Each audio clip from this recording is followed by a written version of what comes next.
Hey guys, Federalist here. Just wanted to take this moment.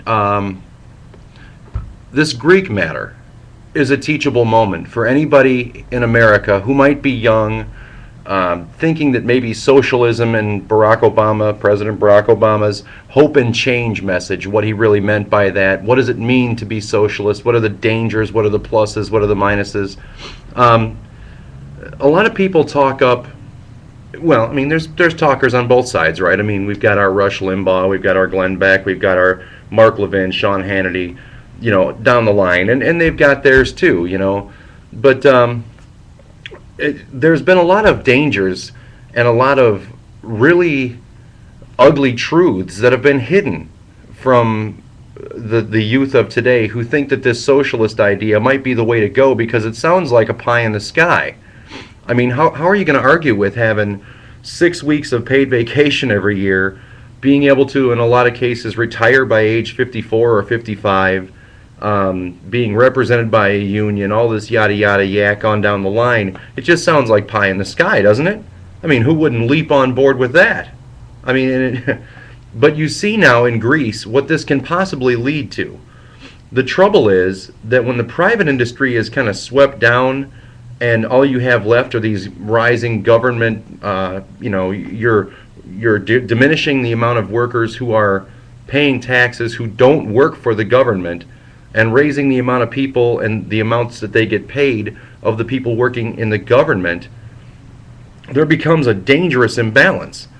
And these benefit packages that these Greek public works union people have made, the wages, the benefits, the retirement plan, the full boat of retirement, whatever you want to say, like their retirement package and their benefits package, it's all too much. And what they did was they ran complete deficits, and they would borrow money, and spend it on keeping up these government unions and their pensions. The word I was searching for before was pension, sorry. But this is what happens. And they've got it so ingrained. These people are enraged because now they have to take reductions because what were they thinking? Your GDP is not that great.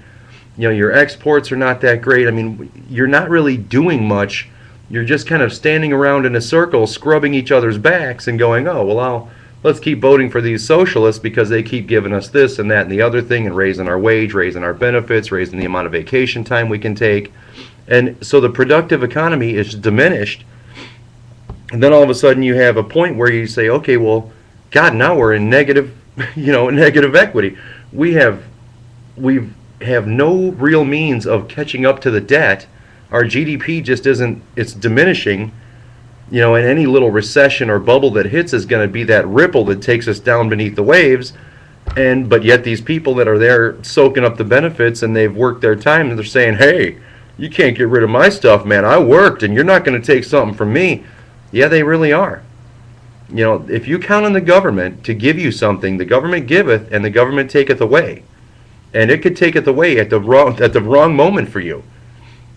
I'm not saying it can't happen in the private sector too, but what I am saying is that you absolutely are giving government control over your finances and your situation when you put all your eggs in that basket. And that's why most Americans don't trust government enough to put all their eggs in that basket. We would rather do our own thing. We would rather hire, the best finance people that we can get and just do our best on our own rather than counting on anything from the government, because it seems like government is always at a loss. The government always operates above budget and below expectations. It's just true. I mean, tell me where it isn't. I see a lot of people making an argument that, oh, well, these people are entitled, they're angry because they're this and they're, all this rioting and stuff is justified. No, it's not. No, it isn't. You don't justify murdering, a woman, and a pregnant woman and a bunch of other people, burning them down in the banks. I'm sorry, you just don't justify that. Whoever did that ought to hang. I'm sorry. I don't care how pissed off you are. If every time I got really pissed off about something bad that happened to me and I went out and got a gang of people and murdered somebody, what would that be? That's just sickening. You can't justify that. I'm sorry, just stop trying. They did something wrong. They need to hang. Okay, they were responsible for a bunch of deaths, and they need to hang. Whoever it was, I hope they caught him on videotape, and I hope they hang him. It sends a message to the rest of the people. You want to do this dumb shit? Go for it. You'll hang. So, at the risk of sounding kind of cold-hearted because these people have, wow, they're going to have to face austerity measures called bailing out your country because you've simply been overindulgent. You've allowed yourselves to be lied to. You've remained ignorant of your own finances to the point where your country's borrowing money to pay for people who are on, welfare, essentially. And your country's borrowing and borrowing and borrowing. Really? Well, I mean, who are you going to get mad at? The bank? Are you going to get mad at the bank now? Because after all, then why can't they just print money? Well, then you join the Eurozone. Oh, because, and a lot of people said, no, the Greek economy's not right for that. They're coming up to a place where they're going to need to inflate the currency, inflate the drachma to get rid of some of this debt. And, of course, the power-hungry EU came right along and said, no, they're good, come on in. It's just building a power base. Here in America, we have a little thing called, the 10th Amendment. The 10th Amendment says, look, we're not going to allow the federal government to come in here with so many unfunded mandates. They're going to force us to do something, give us a little bit of starter money, and then pull back, and yet make us keep doing what is losing money. And that's the reason a lot of the 10th Amendment assertions were going on last year. I forget how many states actually signed off and said, no, 10th Amendment, we are not going to be subject to all these damned, federal regulations. States' rights are important, and people joining the Eurozone are giving away a little bit of the sovereignty that it takes to remain solvent. When you jumped into the Euro, what you basically did is left your monetary system and certain other things up to not Greece, who knows best for Greece. They left it to the EU. And the EU seems to treat everybody the same. It doesn't matter if your economy's going to recover. Now they're going to put you in the IMF. The IMF, I think, even said, no. The Greeks need to do a few things here, like privatize health care. The IMF said that. Yes, they did. And they also said, it would be better if they weren't in the euro.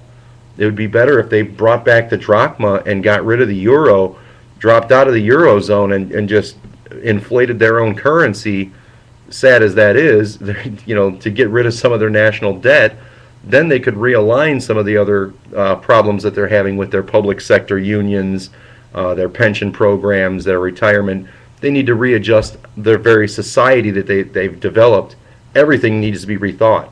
Because now let's just say it, they failed. Socialism failed again. It's the overindulgence that always gets people in socialism because it all seems like it's free and never ending. So I just, it's a teachable moment. Just wanted to get with you guys. Peace.